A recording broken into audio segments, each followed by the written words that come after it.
Cerca de 7 meses depois das últimas eleições municipais, ontem teve cidadão catarinense indo às urnas para escolher o prefeito. Isso aconteceu em Petrolândia, no Alto Vale do Itajaí. A Marina está desde a semana passada acompanhando tudo, fazendo uma cobertura completa para os nossos jornais, para fora do estado também. Marina, como é que foi aí o dia de ontem? Traz os bastidores, aí, os detalhes para a gente e também o resultado da eleição tão aguardada pelos moradores aí do município. Bom dia. Bom dia, Faraco, Eveline, bom dia a todos que nos acompanham. Uma eleição bastante acirrada, que os moradores me falaram que é normal, essa eleição acirrada, mas eu achei bastante interessante, 16 votos de diferença do primeiro para o segundo colocado. Irone Duarte, do PP, venceu com 2.195 votos, 16 a mais que a segunda colocada, que é a Ângela Adriana, conhecida aqui na cidade como Iti, que é do MDB. A Ângela que estava à frente da prefeitura desde janeiro, quando a chapa não conseguiu assumir. E em terceiro colocado ficou Edson Padilha. Estou ouvindo aqui a carreata, foi a comemoração do Irone Duarte, apuração muito rápida. E logo em seguida ele já saiu com um carro e fez uma carreata pelas ruas aqui de Petrolândia com os eleitores. A gente conversou rapidamente com ele. Ele disse que a prioridade, assim que assumir, vai ser em relação à saúde. Irone Duarte tem 61 anos, é comerciante e foi por 2 vezes vice-prefeito aqui da cidade. Vamos ouvir rapidamente o que ele falou para a nossa equipe ontem no meio da carreata. Eu vou ver as necessidades, as prioridades e vou continuar por ali. A prioridade sempre foi saúde, Vamos começar por ali já. O senhor esperava uma eleição tão acirrada assim? Já. Eu percebia no andar da carruagem de fazer as políticas. Eu já percebia. Bom, agora tem um tempinho, aquela de impugnação ou não, São 3 dias. Depois tem um tempo para a diplomação, que deve acontecer até o dia 1º de julho. E depois a Câmara de Vereadores marca a posse, que deve acontecer também em julho.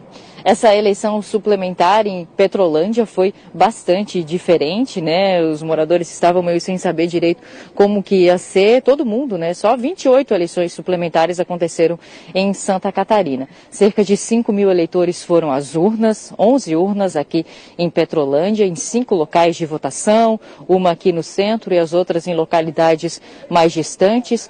Uma das preocupações aqui em relação à abstenção sempre, Em 2020 foi pouco mais de 10%, cerca de 500 votos, e repetiu quase o mesmo índice de abstenção nessas eleições.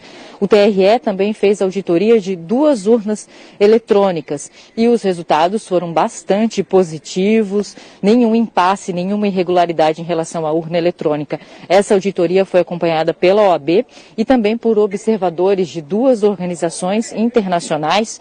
Eles vieram do México, Estados Unidos, El Salvador, ficaram aqui acompanhando passo a passo, desde sábado, Tudo que o TRE estava fazendo, o sorteio das urnas que seriam auditadas, depois ontem, durante todo o dia, a auditoria. Eles também conversaram com alunos, foram em vários locais de votação e para mim disseram que acharam o nosso processo eleitoral bastante seguro.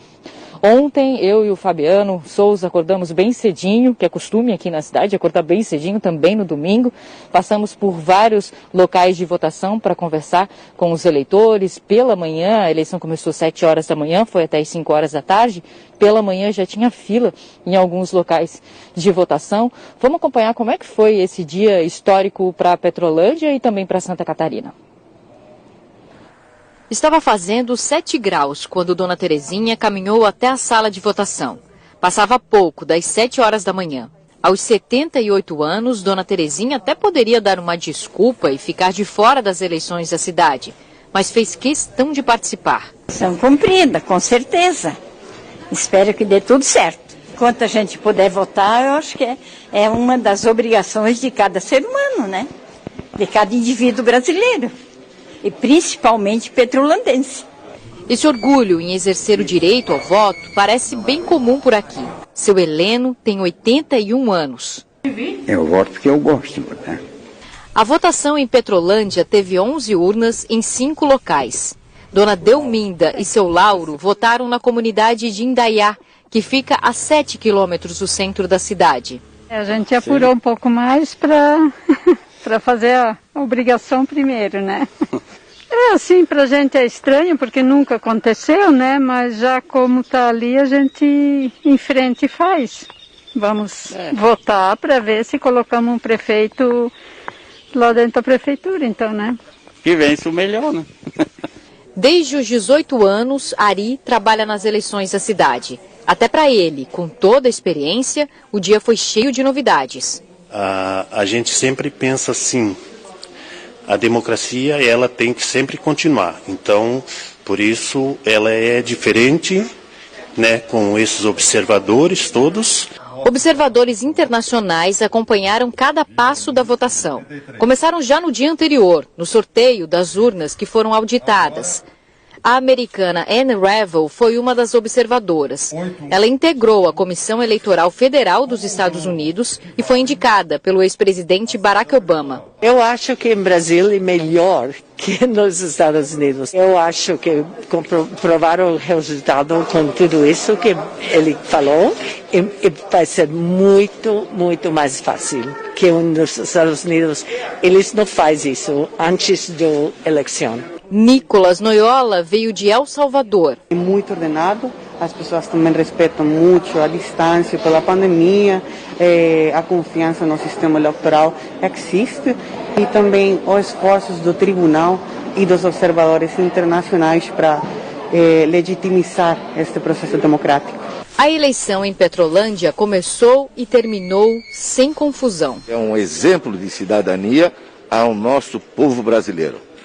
Está totalmente um povo organizado, não se vê na cidade tumultos, não teve nenhuma ocorrência, é zero ocorrência, e estão participando da eleição de uma forma muito, muito bonita, e era a intenção exatamente nossa, era o despertar da cidadania, o exercício do voto, da escolha dos seus mandatários.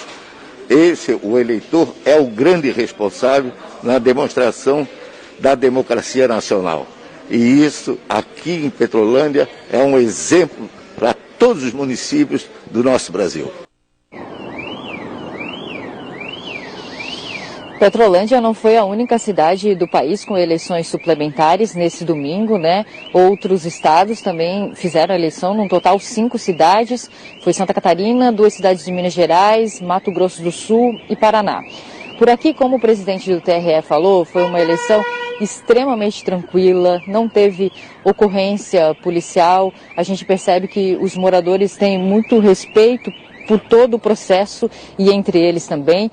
Como eu disse, a eleição suplementar não acontece muitas vezes, né? Essa é a 28ª eleição suplementar em Santa Catarina, então os moradores não sabiam muito como ia se dar, nem os mesários, a gente também não sabia, era tudo muito novidade, mas do começo ao fim o que eu senti foi muita cordialidade entre os moradores, até antes do processo eleitoral. Então o que o presidente falou é realmente muito verdade, assim, esse município pode servir de exemplo numa eleição, porque o respeito foi predominante antes da eleição, durante e até depois na comemoração também. Faraco, Eveline, como eu disse, Irone Duarte, o vencedor das eleições, ainda tem um tempinho aí até a posse, mas vai ficar aí na prefeitura até 2024. Obrigado, Marina, pelas informações. Parabéns aí pela cobertura, pelo trabalho, né, alguns dias na cidade, trazendo todas as informações para a gente. E o Anderson já está aqui do teu ladinho, Marina. Obrigada mais uma vez para falar justamente sobre esse resultado, Anderson. Acirradíssimo, né? 16 votos de diferença entre o primeiro e o segundo colocado, entre o prefeito eleito. E aí nós estamos falando de 2 partidos que foram ali para a final, que foram os mais votados e que também hoje tem o maior número de prefeituras em Santa Catarina. Essa eleição de Petrolândia, ela resumiu o que é o interior de Santa Catarina, que é uma divisão nos pequenos municípios entre progressistas e MDBistas, né, o PP e o MDB. Essa divisão, esse racha entre os partidos é muito forte no interior do estado. Não está tão forte nas capitais, nas principais, eu chamo de capitais porque nós temos, né, capitais regionais, né, do estado, mas ao mesmo tempo no interior isso é muito forte ainda, né? A gente observa isso com muita força, principalmente nessa época de campanha. Vamos lá, uma cidade que teve aí uma campanha de pouco mais de 30 dias, a gente pôde observar, a gente ouviu relatos de campanha efetiva mesmo, e de cada um nos seus espaços, candidatos de PP de um lado, MDB de outro, e hoje o MDB, que perdeu a eleição em Petrolândia, é o que tem maior número de prefeituras em Santa Catarina, são 96, né, poderia ser 97, enquanto os progressistas tinham 52, agora tem 53. Então esse embate eleitoral de Petrolândia resume bem o que é o interior catarinense, o que é essa disputa entre os dois principais partidos em número de prefeituras aqui em Santa Catarina e que representam, sim, o interior do estado muito forte nesse sentido. E esse resultado que a gente pôde observar coloca aí mais um prefeito na conta dos progressistas. Aliás, o partido já havia vencido, né, a eleição no município, e aí, por conta de uma questão eleitoral, né, de registro de documentos, aí a chapa não foi homologada, teve uma nova eleição, e aí o Progressistas venceu novamente lá no município de Petrolândia, e o MDB sofre uma derrota numa região que tem muita força também, que é o Alto Vale do Itajaí. Mas é importante também destacar aqui a relevância desse processo todo que aconteceu em Petrolândia, né, com observadores internacionais, com a atenção do Tribunal Regional Eleitoral, em tempos em que a gente vive um grande questionamento, até de certas autoridades, em relação ao processo eleitoral brasileiro, é sempre importante que haja esse tipo de atestado,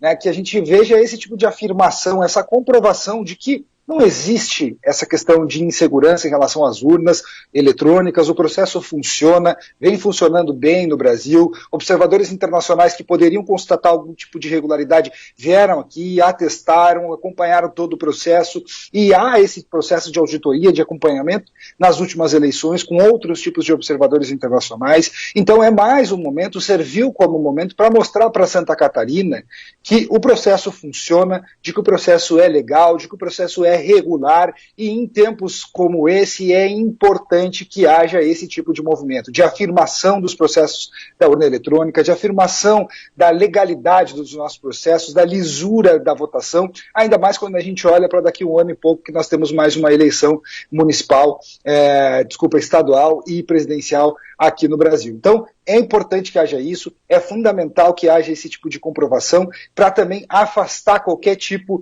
de boato ou de fake news ou qualquer coisa que queira vir desvirtuar o foco, que é mostrar que o sistema funciona e que o sistema tem sim legalidade, regularidade, os números mostram, e inclusive ter auditoria e acompanhamento comprova ainda mais esse processo todo da segurança das urnas eletrônicas.